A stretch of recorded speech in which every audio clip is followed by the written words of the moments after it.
में गए थे, कैसे देखें? नहीं, घर पे पुलिस नहीं आई है। वहाँ वो पुलिस प्रशासन का अपना काम है। वो लोग ये बताने आए थे कि अगर मैं मार्च में जा रहा हूँ तो उनको सूचना होना चाहिए। प्रशासन अपना काम कर रहा है, हम लोग अपना काम कर रहे हैं।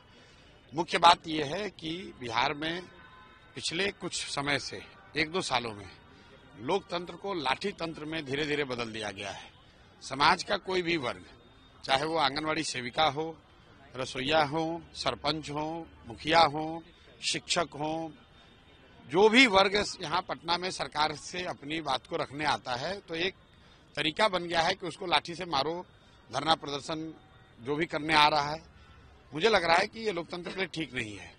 छात्रों की क्या डिमांड है, सही है, गलत है, वो बहस का मुद्दा हो सकता है। सरकार को ये चाहिए कि कोई कमेटी बना ले। मुख्यमंत्री के पास खुद समय अगर नहीं है तो कोई एक वरीय अधिकारियों का, मिनिस्टरों का एक कमेटी बना दें, छात्रों के साथ बैठ के बात कर लें। 4 लाख छात्र अगर कुछ बात कह रहे हैं, सुनना तो पड़ेगा। तो एक तो आपने उनकी बात सुनी नहीं, दूसरा अब आप बच्चे यहाँ आए तो उन पर आपने लाठी चलवा दिया।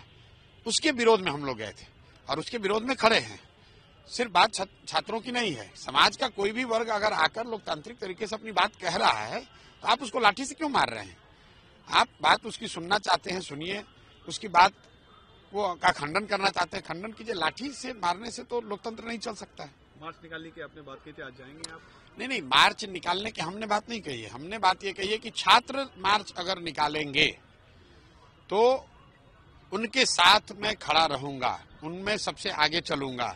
मैं देखना चाहता हूं कि पुलिस और प्रशासन यहाँ कितना लाठी चला सकते हैं, क्योंकि आप कोई छात्र आता है उसको आपने लाठी से मार दिया, ये तो कोई तरीका नहीं हुआ। अगर परीक्षा को लेकर कोई गलती हुई नहीं है तो फिर 12,000 बच्चों के लिए री एग्जामिनेशन क्यों हो रहा है? तो कहीं ना कहीं सरकार तो ये मान रही है कि एक केंद्र पर गलती हुई है और छात्रों का ऐसा मानना है कि नहीं, एक केंद्र पर नहीं, बड़े पैमाने पर अनियमितता हुई है। तो सामान्य बात तो यही है कि अगर ऐसा लगता है लोगों को कि अनियमितता हुई है तो कम से कम एक बार बैठकर बात कर लें। जो उसका रास्ता कुछ निकलता है वो निकाल लें। जो छात्रों के साथ दुर्व्यवहार हुआ है, बर्बरतापूर्व कार्रवाई हुई है, जो लोग उसके लिए दोषी हैं उस पर कार्रवाई हो। जो एक छात्र ने आत्महत्या करी है, सोनू यादव ने, उसको सरकार को उचित कंपनसेशन देना चाहिए, ये मांग है। और हम लोग बस इतना ही कह रहे हैं कि आप किसी भी हालत में शांतिपूर्वक प्रदर्शन कर रहे, धरने पर बैठे हुए या कैंडल मार्च निकालने वाले, मार्च पास करने वाले बच्चों पर लाठी मत चलवाइए।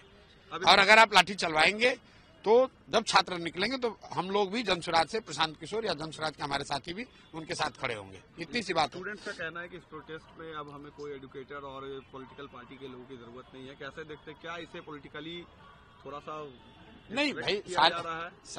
कल हम जब वहाँ गए थे, आप लोग भी वहाँ रहे होंगे, हम वहाँ कोई पॉलिटिकल दल के तौर पे तो गए नहीं थे।